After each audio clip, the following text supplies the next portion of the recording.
we're going to hear an example of this kind of person, starting from text 11. So someone, we have a mic to pass around? Maybe not. Coming. Okay, please read text 11.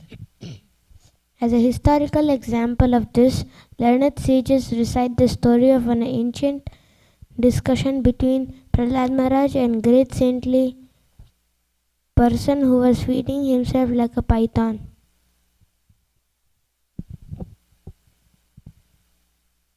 Oh, sorry, I have to do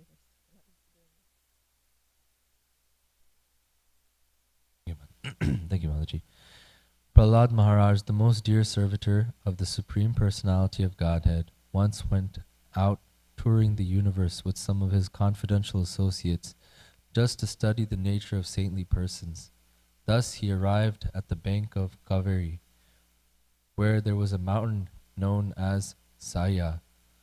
There he found a great saintly person who was lying on the ground, covered with dirt and dust, but who was deeply spiritually advanced.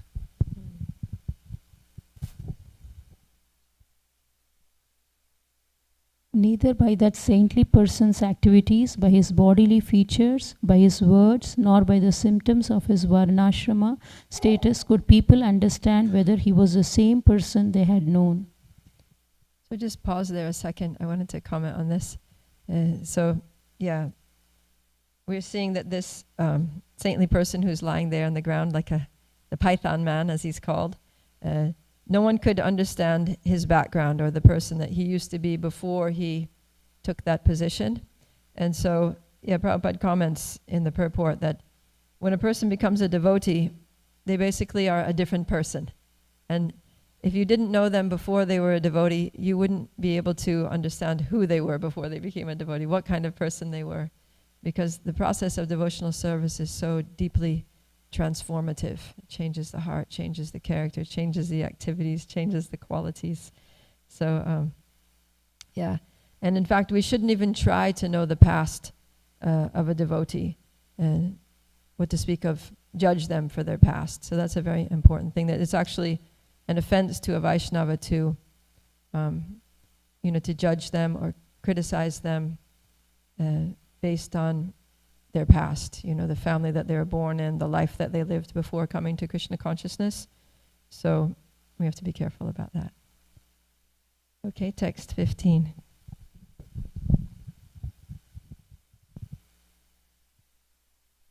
The advanced devotee Prahlad duly worshipped and offered obeisances to the saintly person who had adopted the python's means of livelihood. After thus worshipping the saintly person and touching his own head to the saint's lotus feet, Prahlad Maharaj, in the order to understand him, inquired very submissively as follows. It's interesting here that Prahlad is almost an example of that point I was just saying, because the last line of the Sanskrit here in text 15 says Maha Bhagavato Asura. So in the same line, he's saying that Prahlad was a Mahabhagavat, but at the same time, he's considered by some to be an Asura because he was born in an Asura family, demoniac family, the son of Hiranyakashipu. So it just goes to show that the family that we're born in is inconsequential, because despite his being born in a demoniac family, he was a Mahabhagavat. Okay, text 16, please. 16 to 17. Seeing the saintly person to be quite fat, Prahlad Maharaj said, "My dear sir, you undergo no endeavor to earn your livelihood, but you have a stout body exactly like that of a materialistic enjoyer.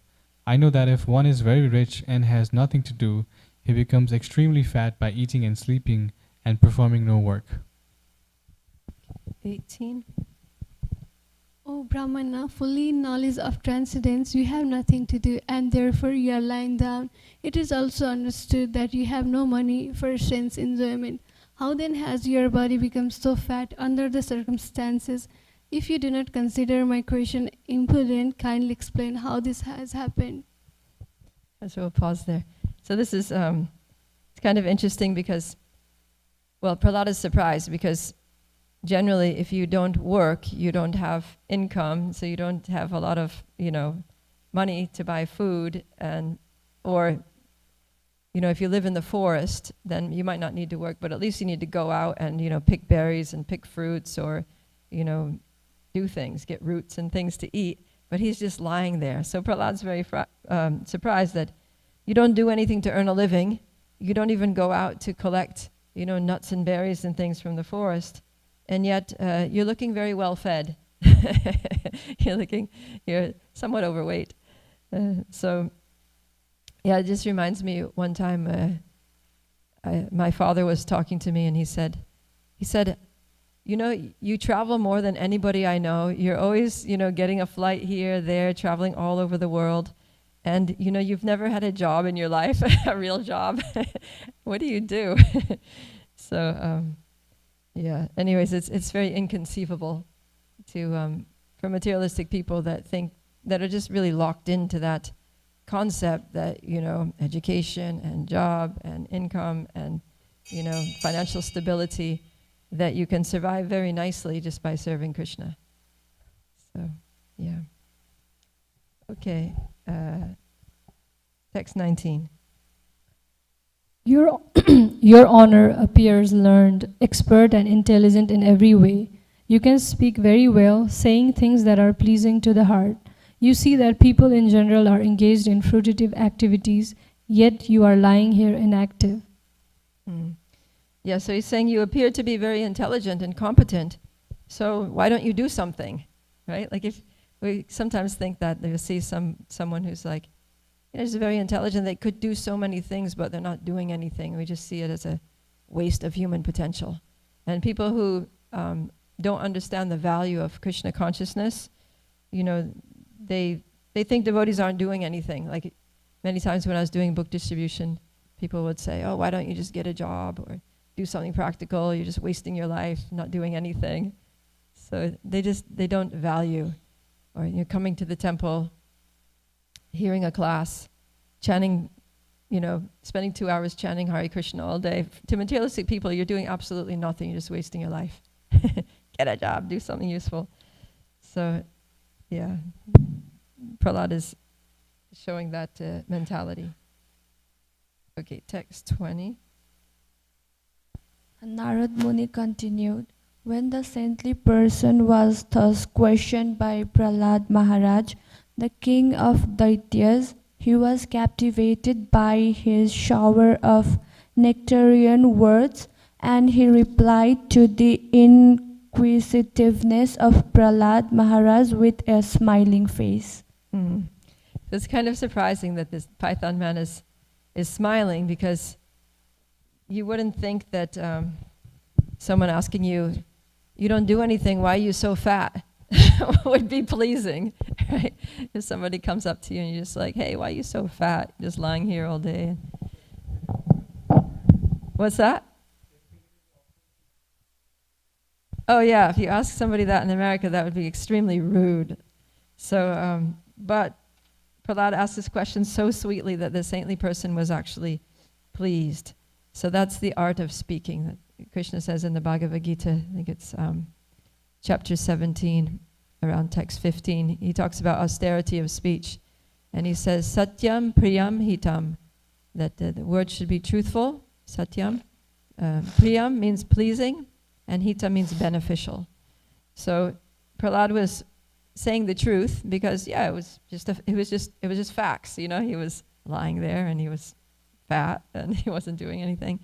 But he said it in such a sweet way, such an innocent, purely inquisitive way, that the Python man was smiling. It says Smayanam. He was smiling because he was captivated by the nectar of Prahlad's words. Amrita Vanchita. His words were like Amrita. They were like nectar. So this is something to learn from Prahlad. How to say something that needs to be said, or that we ask a question that we really are dying to ask, very curious about, but to do so in a way that's so pleasing, so sweet that it's pleasing to the ears of the person. Okay, text 21. The saintly Brahmana said, O best of the Asuras, Prahlad Maharaj, who are recognized by advanced and civilized men, you are aware of the different stages of life because of your inherent transcendental eyes, with which you can see a man's character and thus know clearly the results of acceptance and rejection of things as they are.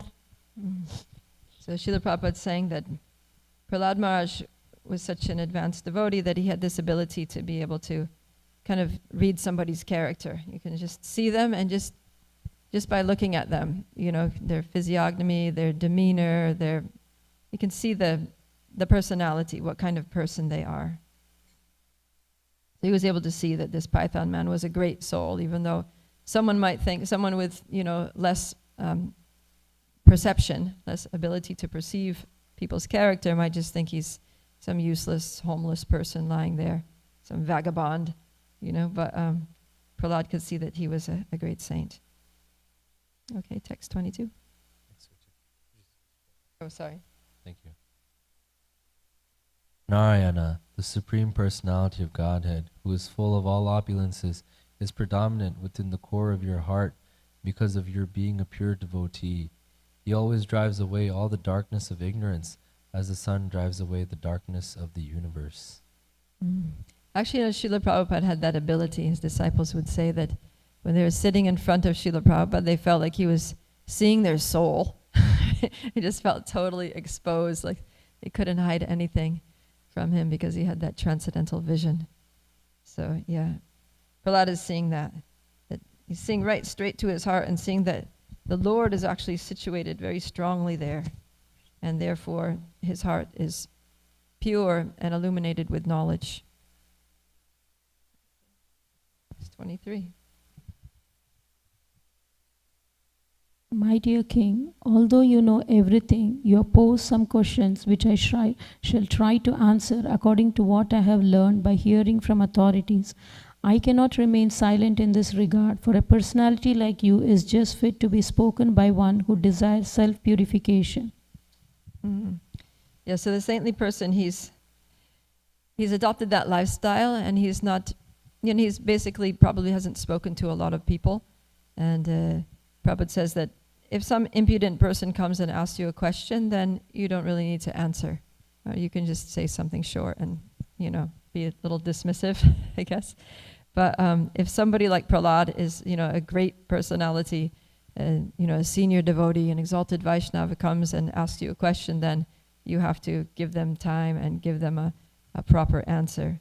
So, yeah, the point here is that this saintly person, he can't just dismiss Prahlad Maharaj's question. He has to actually, he says, a person like you is fit to be spoken to for one who desires self-purification. He's understanding that it's actually going to be for my benefit to, engage with this great devotee by answering his questions. Okay, text 24. Sorry. Because of insatiable material desires, I was being carried away by the waves of material nature loves, and thus I was engaging in different activities, struggling for existence in various form of life. Thank you.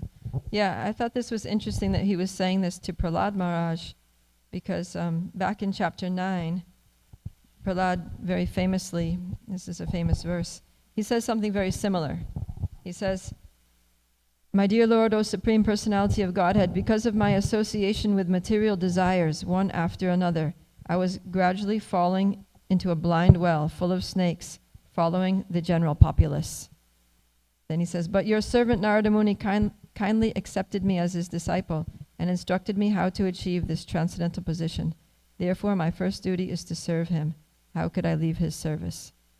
So, but the first part of this is that I had so many material desires, one after the other, and I was falling into the blind well full of snakes, following the general populace. And the Python man says, because of insatiable material desires, I was being carried away by the waves of material nature's laws and was engaging in different activities, struggling for existence. So this is a common thing that, a sincere, introspective soul is going to come to this conclusion about their life at some point or another, that due to my material desires, I was just being dragged here and there, from this place to the next place, from this relationship to the next relationship, to this, buying this thing, getting that thing, striving for this. And in that way, I was just becoming so entangled. Just struggling to try to be happy and fulfill my desires, and realizing that, it wasn't getting me anywhere. I was just gradually falling deeper and deeper into a darker and darker place. And then when we have that realization, then we can, it's an impetus to seek help, to turn to the Lord, to get guidance, because we realize I've been following my mind, following my material desires here and there for so long, lifetimes, what to speak of this life. And I need a real goal. I need someone to help me identify what is the real purpose of life, what is the real goal, what is the real way to be happy. Okay, let's go to the next verse.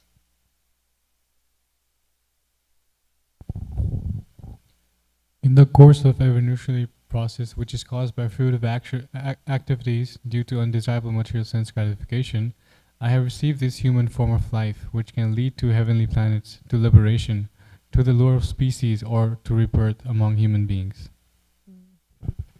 He's explaining, I have this, after many lives in different species, finally I've got the human form of life. And this human form of life is very valuable. That's something that's repeated again and again throughout Srimad Bhagavatam. And he's realizing that now that I have this human form of life, I have to make good use of it. I can't just live like the cats and dogs.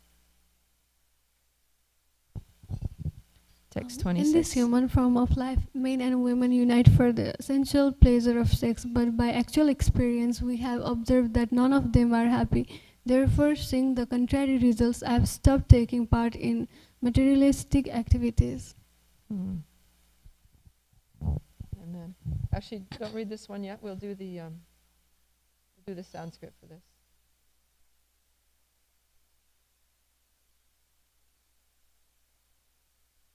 Okay. Dukam asyatmano rupam sarveho paratistanu manasam sparshajan drishtva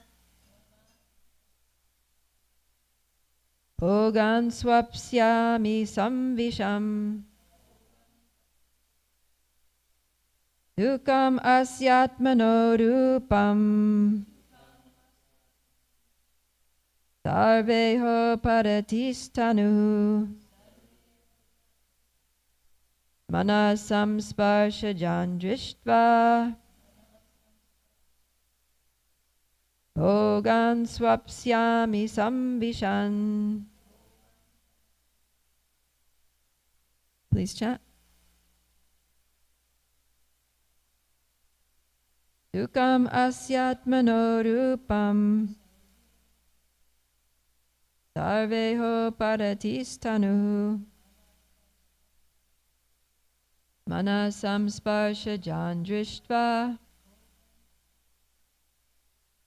bhogan swapsyami samvishan.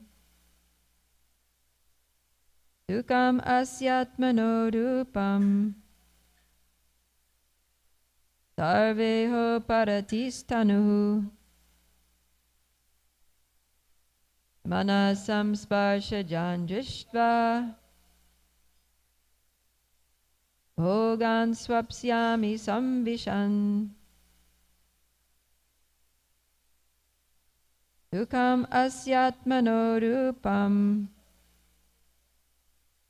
sarveho paratistanu manasam sparshajan drishtva Bhogan swapsyami samvishan.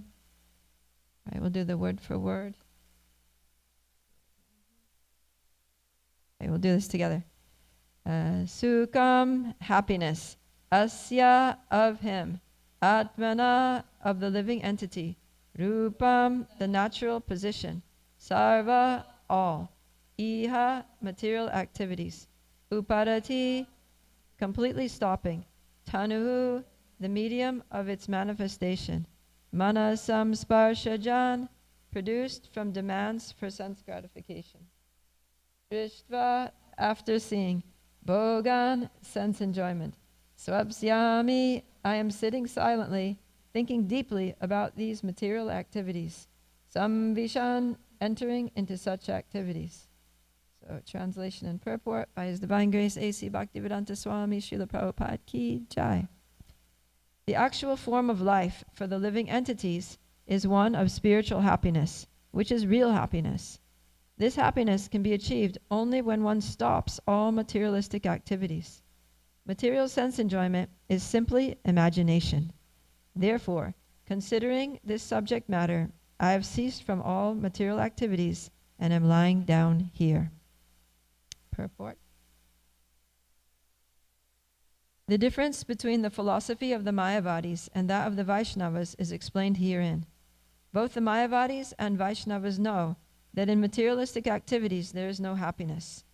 The Mayavadi philosophers, therefore, adhering to the slogan Brahma Satyam Jagan Mithya, want to refrain from false materialistic activities. They want to stop all activities and merge in the Supreme Brahman.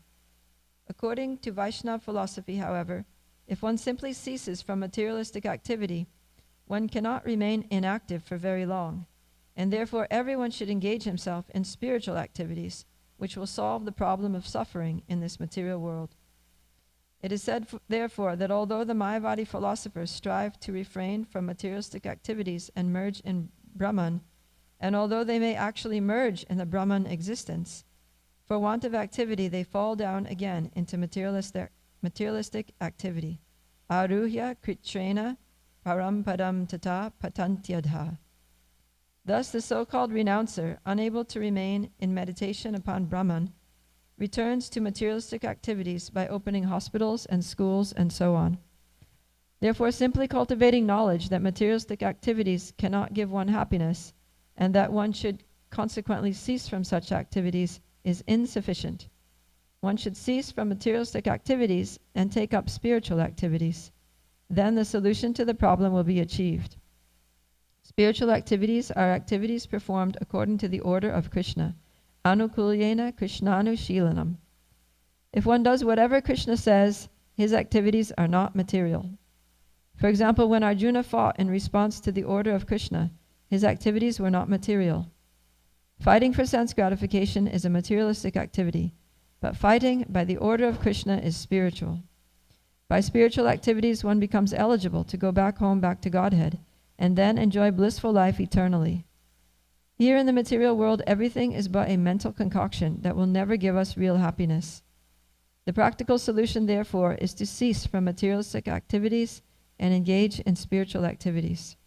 Yagyartat karmano nyatra loko yam karma bandhanaha.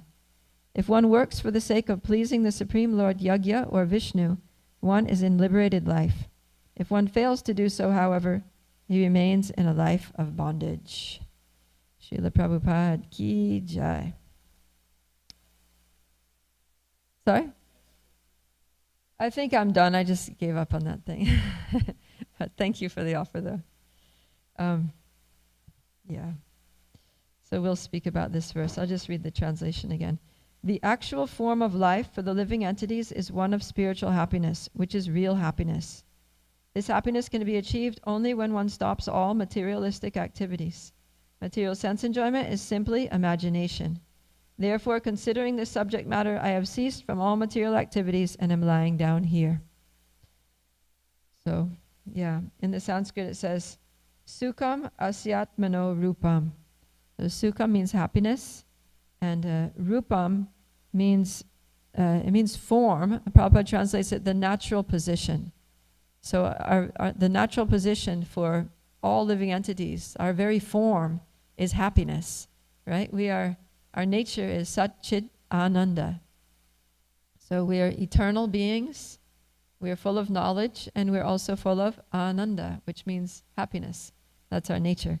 So we're actually meant to be happy. That's what we are. We're made of that substance. We're cut from the fabric of eternity, knowledge, and bliss. So we all have this deep intuitive sense that we're meant to be happy. And that's why we're not satisfied with unhappiness. We're always striving for happiness. And when we're unhappy, when we're sad, when we're distressed and anxious or depressed, we feel that there's something wrong, right? It's like, when you see somebody and they're kind of moping around, or you see a small child and they're crying or something, you go up and then what do you say? What's wrong, right? What's wrong? So we have that sense that if you're not happy, there's something wrong. But if you look at the nature of this material world, it's designed to make us unhappy, right? If we just follow the flow of the material world, we're destined for three things: bewilderment, frustration, and lamentation, right? In Sanskrit, those words come up. Sokyam, moham, and what's the other one? Sokyam, moham, and can't remember. Anyways, shokyam, not so. Anyways, means lamentation, bewilderment, and frustration. So that's what happens. If we just engage in material activities, fear, bhayam. Yeah, that's the other one. Sokyam, moham, bhayam. So lamentation, bewilderment, and fear. So if we just look at the life of anyone who's, an atheistic person engaged in material activities, they're going to be exhibiting any one of those three characteristics at any given time. Either they're lamenting about something that didn't go their way, or something that they lost, a loved one that they lost, a relationship that broken, maybe their heartbreak, or something that broke in the house, or that needs repairs, a car broke down, or somebody got sick, right? So there are all these lamentations. Something got stolen, always lamenting. Or moham, bewilderment. So they're just very confused, right? Something happened they can't understand. They don't know who they are. They don't know why people are treating them the way they're treating them. They don't know why there's suffering in the world, why we can never solve the problems, why there's never an end to war in the world, or poverty, or famine, or pollution, why it just keeps getting worse, what is wrong with people. So there's all this bewilderment. And then bhaya means fear. So everybody is fearful. Everyone's in anxiety. They're afraid of their life. You don't see many people just walking down the street comfortably, and people have locked their doors, they lock their cars, they lock everything up. Everything. Security now is like a huge issue, right? Internet security, cyber security. Everything has to be password protected and two-step verification, and everyone's worried about their very identity being stolen, their bank accounts being hacked. It's like, a lot of fear in the world today. So in the world, not just today, but for all time, that's the nature of the material world, is that it brings you to these three things. So if we're suffering, if we're lamenting about something, if we're afraid or anxious about something, and if we're bewildered, then in one sense, everything is going right as far as our material experience, right? That's what the material world is designed to bring us to. So according to Krishna's plan for living entities in this world, everything is going according to plan. It's all good. There's nothing wrong. What's wrong is that we're here. We should have never come to this place. So anyways, having come to this world, we need to engage in devotional service. So the good thing about lamentation and fear and suffering and bewilderment is that it causes us to approach Krishna. And we see the good prime example of that is Arjuna in the battlefield of Kurukshetra. Right? He says, Karpanya dosho pahata swabhavaha. What's the next slide? Prichami tvam dharma samudha chetaha yat shreyasya nishchitan bruhitan me shishyashteham shadimam tvam prapanam. So he says, now I'm confused. He says, samoham. Right? I'm totally bewildered, right? That was one of the words, moham. So he says, samoham. I'm completely mohan, completely bewildered about my duty. I don't know what to do.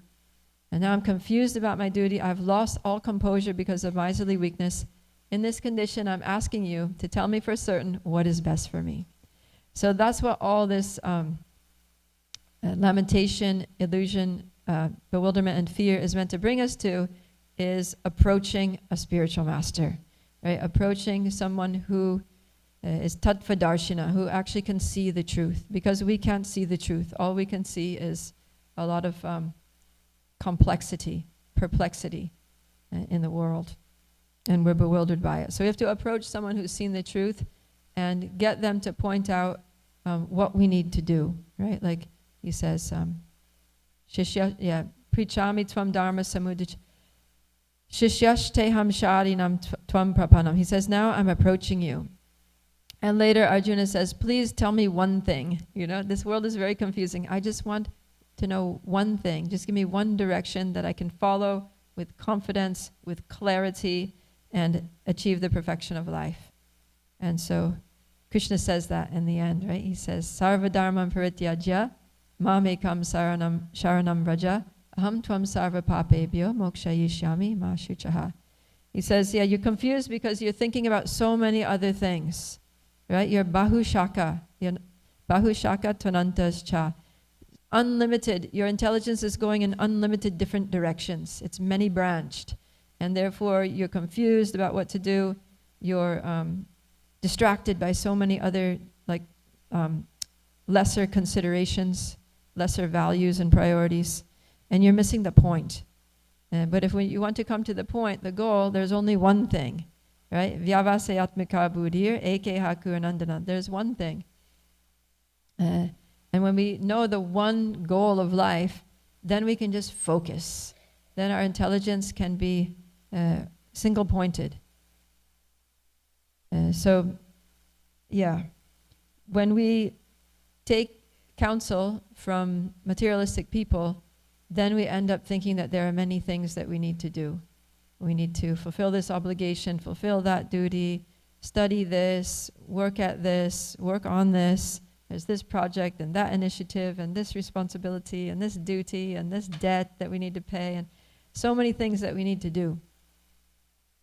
But if we just listen to Krishna, there's only one thing to do, and that is devotional service, right? That is the paro dharma. And that's why Krishna says, give up all these lower dharmas, all these things that you think you have to do, all these self-created duties, and just do the paro dharma, because by doing this, it fulfills all other things. And he gives the example of watering the root of the tree. That, because it's interesting because that word is used in the verse that bahu shaka means many branched. So life is like a tree with many branches, and our intelligence is shooting out. You know, my family, my job, my education, my health, my household, my whatever, my relatives, all these things that we need to worry about. Many branches, but then in Srimad Bhagavatam it says that all these branches, taror, taror. How's it first go? Yata Torah Mula Nishechanena. Anyways, I'm blanking out on my verses today. Anyways, it says that if you water the root of the tree, then all those branches will be nourished. It's like with a plant. We don't pour water on every little leaf. We don't pour water on all the branches. We pour water on the root.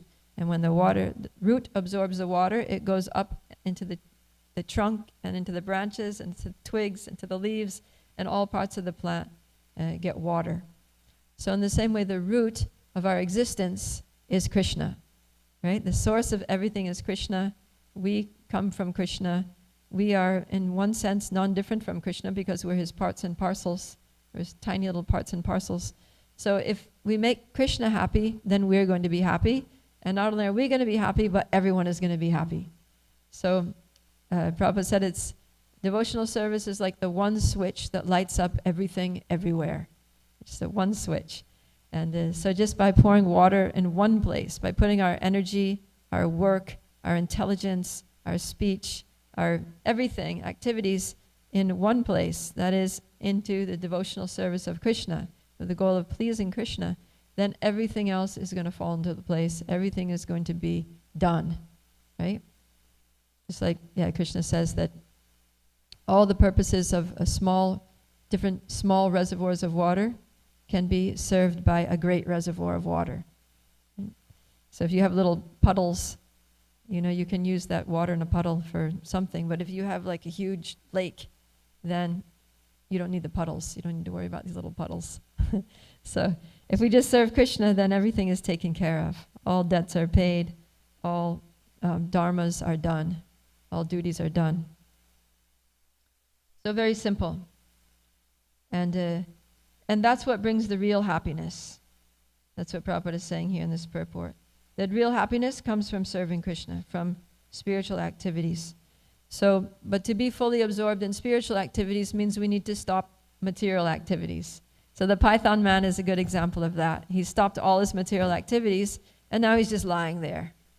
So the nature of the python is a big snake that it just sits there, and it waits for some small animal to come, and then it captures the small animal, and then I think the python is the one that wraps around it and basically like crushes it in its coils, and that's how it kills the animal, and then it just, after it's dead, it just swallows it. So it's kind of creepy. But the point about the python is he doesn't go out hunting. He just lies there very still, very silently, waiting for some animal to walk by, not seeing him, and then he pounces on him. So the Python man has understood part of the story, but not the whole thing. He understands that that there's no happiness in material activities, and so he decided to cease from all material activities. But he hasn't understood the other half of the equation, which is that we need to actually engage in spiritual activities. So Prabhupada is saying that this is the difference between the philosophy of the Mayavadis and that of the Vaishnavas. That both Mayavadis and Vaishnavas know that in material activities there's no happiness. So Vaishnavas give up material activities, and Mayavadis also give up material activities.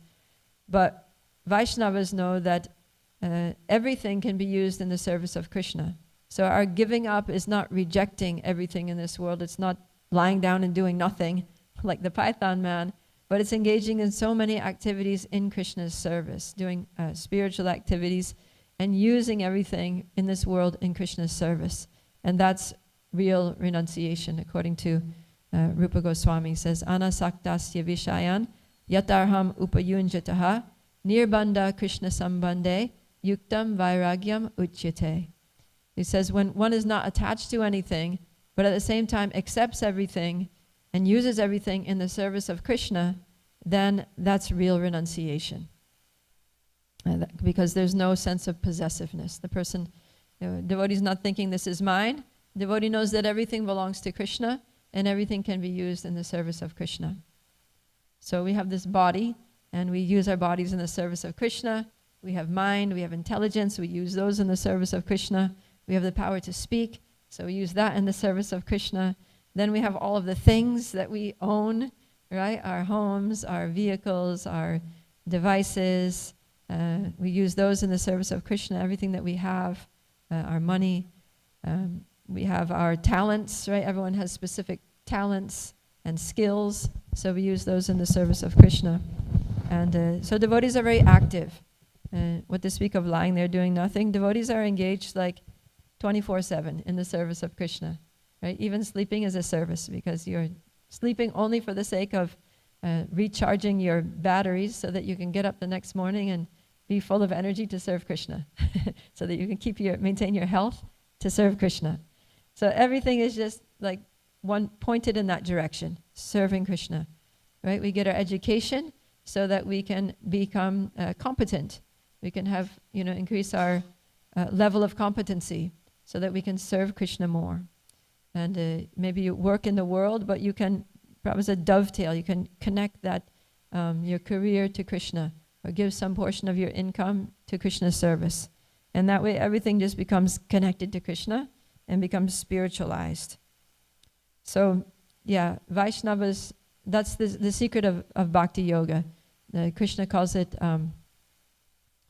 yoga karmana, is it? Yoga karmasu koshalam, the art of all work. So this is the art of work, is to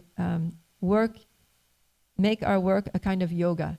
So yoga means to link up, to connect. So when we connect, the secret to working in this world is to connect whatever we do, to connect our work to Krishna.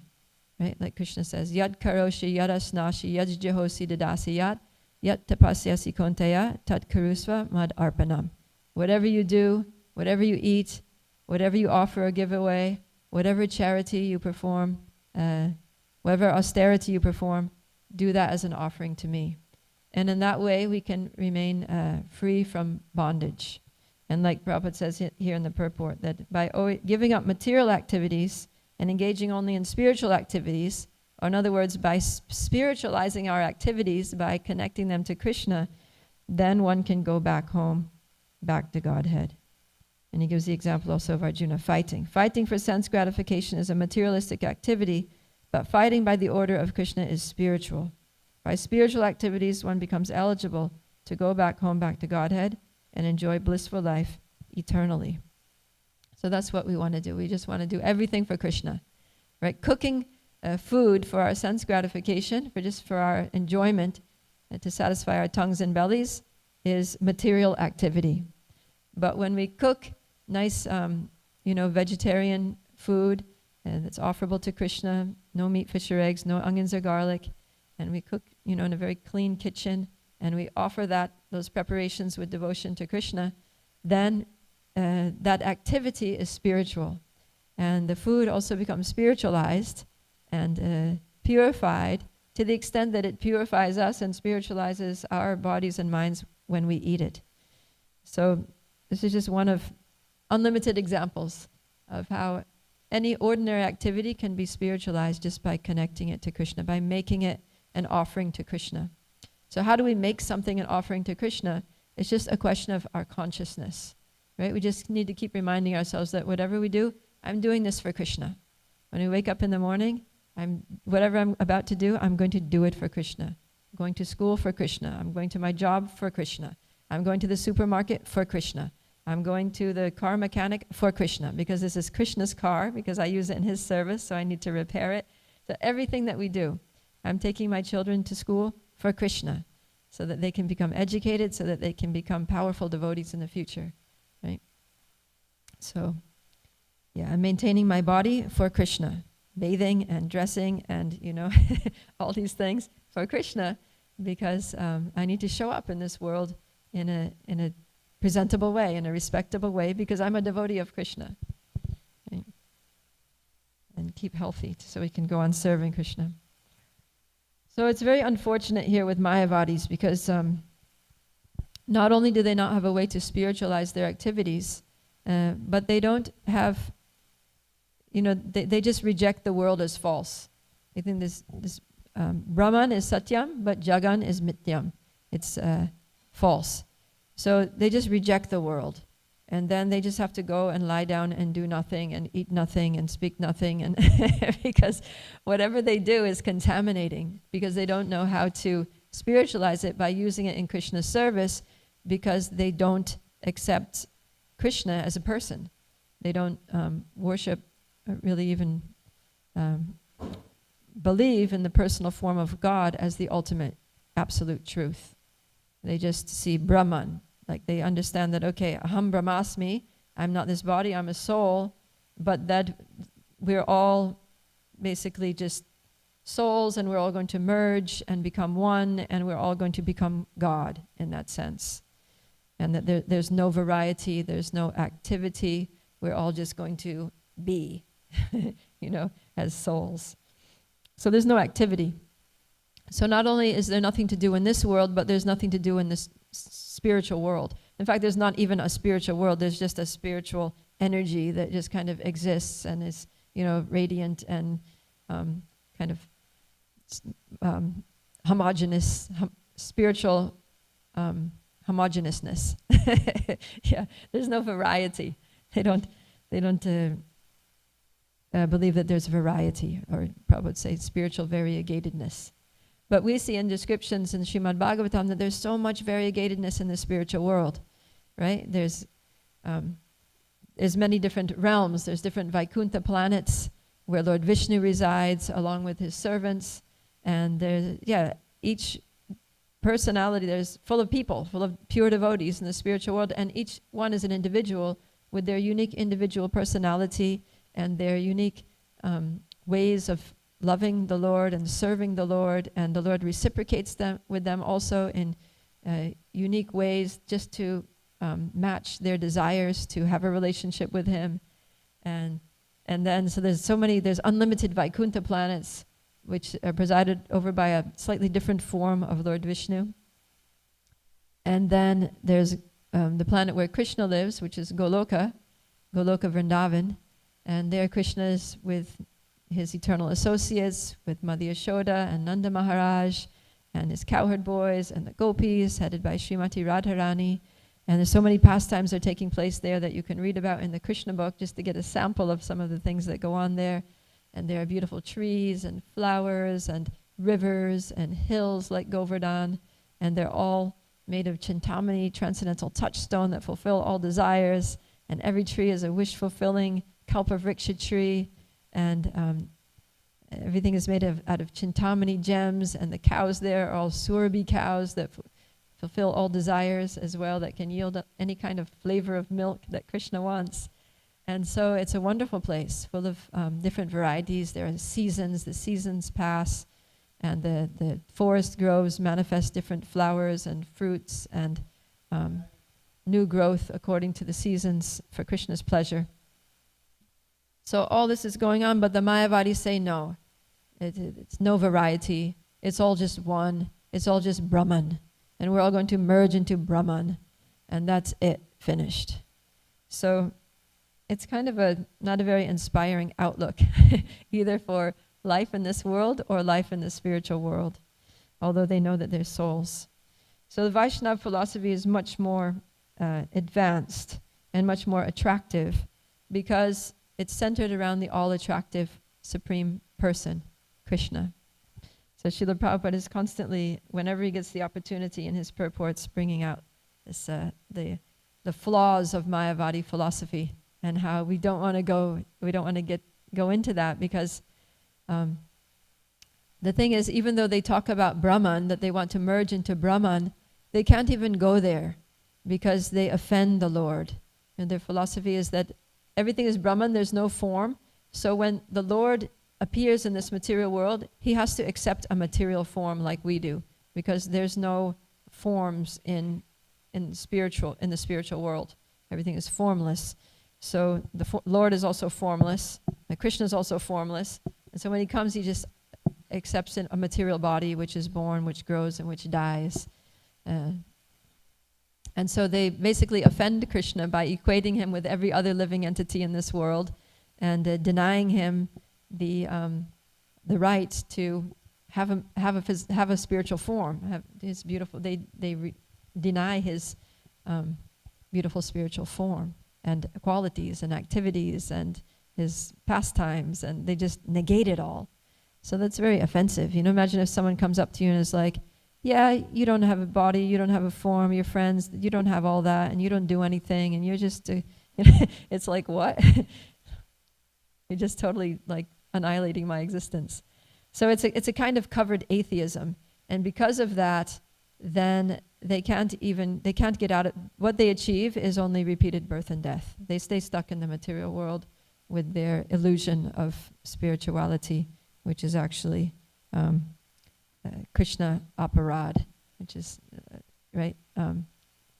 Lord Chaitanya says that Mayavadi, Krishna aparadi. These Mayavadis are offenders to Krishna. And so how can you achieve anything sublime if you're offending the Supreme Personality of Godhead, by whose mercy only you can achieve anything spiritual? So please don't be a Mayavadi. Be a Vaishnava. Right? Krishna says there are all different kinds of yogis, but yoginam apisarvesham madgate nantar atmana shraddhavan bhajate yomam same yukta tamo mataha. Says, of all yogis, the one with great faith, who always abides in me, thinks of me within himself, and renders transcendental loving service to me, he is the most intimately united with me in yoga and is the highest of all. That is my opinion, Krishna says. So he's saying that there are all kinds of people who are trying to be yogis, trying to be spiritual. And, I appreciate their endeavor. But the best of such people, the best of all yogis, the best of all spiritualists is the bhakti yogi, the one who knows me as the supreme person and who serves me with love and who is very intimately united with me in bhakti, in devotion. And that person, he says, I see as good as my own self. Yes, the path that Prabhupada has given us is the highest, most sublime, most glorious, that brings us the highest happiness in this life, and it takes us to the highest destination in the next. So that is what we're learning here from this section. Thank you very much. Any questions or comments? Yes?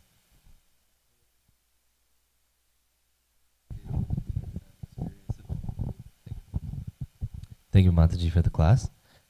We understand that Mayavadis don't really get that experience of spiritual variegatedness. And can we extrapolate to say that it may be because they may even escape the material world and go into see the Brahman effulgence and maybe experience that, but they don't have recollection or they are not able to utilize that 15th verse in that Ishapanishad, which kind of, you're supposed to ask that, like, hey, Supreme Personality of Godhead, I don't want to just interact with the Brahman effulgence. Yeah. I want to engage in your pastimes. Mm. And can we extrapolate that? Is that kind of the cause for Mayavadi determination, quote unquote, Yeah. Yeah, it's because there's happiness in just understanding that aham brahmasmi, right? The term is brahmananda. So just realizing that I'm not this body, I'm a spirit soul, gives you some ananda, right? Because that's already transcendence. There's that verse, how's it go? Brahma bhuta prasanatma na shochati na kankshati. That when one attains the stage of realizing that I am Brahman, the Brahma Bhuta stage, then prasanatma, there's happiness. Prasanna means happiness, satisfaction. The soul actually experiences joy, which is a higher level of happiness than any material pleasure. And there's no hankering and there's no more hankering and no more lamentation. So those three things that we were talking about that the material activities bring us to, material life brings us to, the lamentation, illusion, and fearfulness, they're all gone. There's no more of that because you realize that I'm a soul. I can't be touched by any material thing. No one can hurt me, so there's no fear. There's no loss or gain for the soul, so then there's no lamentation. And then bewilderment, I'm not bewildered because I understand who I am, at least, as a soul. I'm not confused about my bodily identification and my relationships and things in this world. So there's a sense of, they have a sublime consciousness. They have a spiritual consciousness. And so there's a sense of identity, and there's a sense of aloofness and detachment from material suffering. You're on the transcendental platform above the threefold miseries, but you can't go anywhere. You're just kind of stuck there, just relishing your Brahmananda. So then Prabhupada says that because the nature of the soul is to be active, and there are no activities just in the Brahma Bhuta platform, then out of boredom, basically, or there's another place where Prabhupada says out of loneliness, because there are no relationships, right? This Python man, he's just lying in the forest by himself. Out of loneliness and boredom, they come back to material activities just because they need to do something. They need to interact with other souls. So they end up, the only path for them is down. So they've actually come to a high state. They've come to, transcendental platform, Brahma Bhuta Shuddha Sattva platform, but because of their, because of their refusal to acknowledge spiritual variegatedness and the supreme person, and that we're all spiritual personalities, then they have to go down until they're ready, purified enough to acknowledge the Lord as a person. But it comes from envy. It comes from Icha Dvesha Samuradva. It's that they have this envy of the Lord, because to accept Krishna as a person means you have to accept that he's the supreme person. You can't just accept that he's an ordinary person like us. And so they have to admit that they're inferior to Krishna. And no one wants to admit that they're inferior, right? Everyone wants to just, no, we're all the same. We're all the same. I'm you and me, you are me, and we're all together, and it's all nice. And it's not that, oh, you are the Lord and I am your servant. But until we realize that Krishna is the Lord and I'm his servant, then there's nothing to do, because the only thing to do in this spiritual life is service.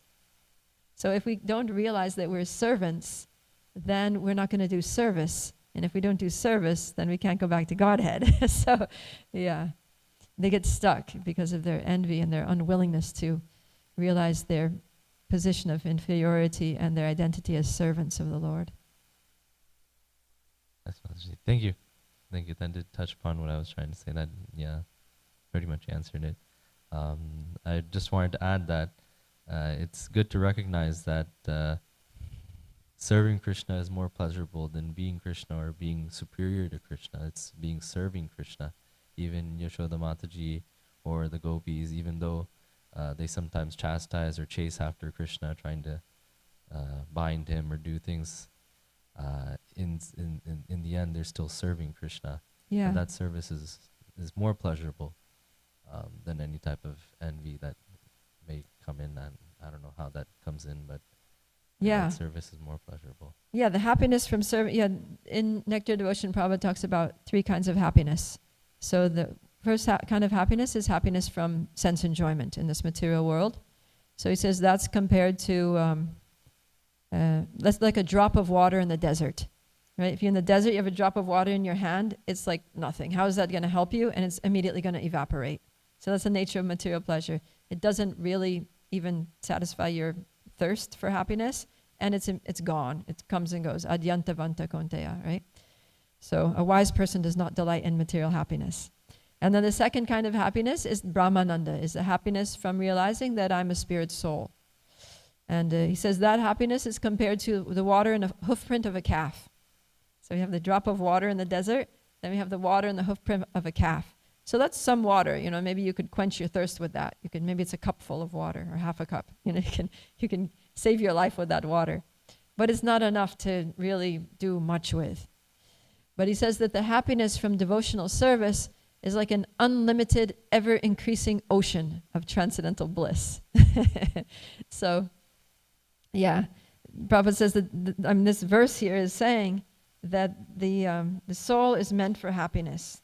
The actual form, our identity, is one of spiritual happiness, which is real happiness, and what we're meant for is that unlimited happiness. So that we just need to understand that there's a higher level of happiness, and the way to get it is by serving Krishna, right? Like Lord Rishabhadev says, Nayam deho deha bhajam niloke kashtan kamam arhate vid bhujam ye tapo divyam putrika yena sattvam shudyad yasmad brahma sokyam tvanantam. He says, my dear sons, having obtained this human form of life, you shouldn't just try for that happiness that can be attained by hogs and dogs that eat stool.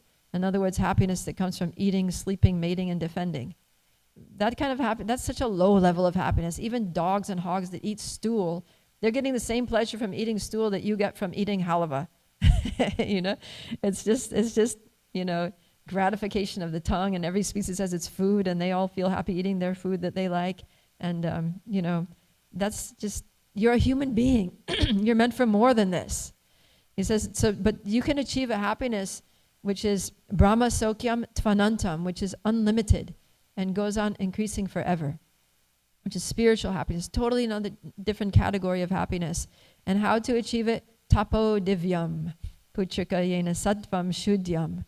That you perform the divine austerity of devotional service, which is going to bring you to the platform of pure goodness, to the transcendental platform. And on that transcendental platform, the Supreme Lord becomes manifest, and your relationship to the Lord becomes revealed, and your constitutional position of loving service becomes manifested to you, and you become inspired, and you just ever increasingly want to serve the Lord. And then He reciprocates with you in wonderful ways. And because He is the Supreme Person and unlimited and all-powerful, the way that He can reciprocate with your service is way more than anything you can do for Him.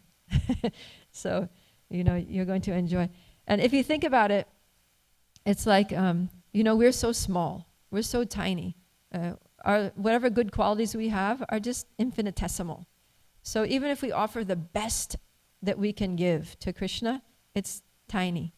But Krishna reciprocates by giving the best that He can give, but He's unlimited. He's the Lord. So what He can give us in reciprocation for what we give Him is like mind-blowing, And so if you think about who's getting the better deal in serving Krishna, it's the servant.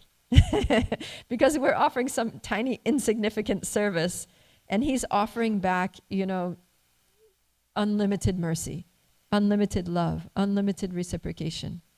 So the happiness that we feel in the relationship with Krishna is more than the happiness that Krishna feels in His relationship with us, because of the difference between the personalities that we're talking about, right? So that's why, and the way that Krishna is so attractive. Krishna has all the transcendental qualities in full. We have them in a tiny amount. So Krishna is so attractive. Krishna is so beautiful. Krishna has all wealth, all fame, all knowledge, all renunciation, all strength. We have a little bit. So it's just nowhere near equal.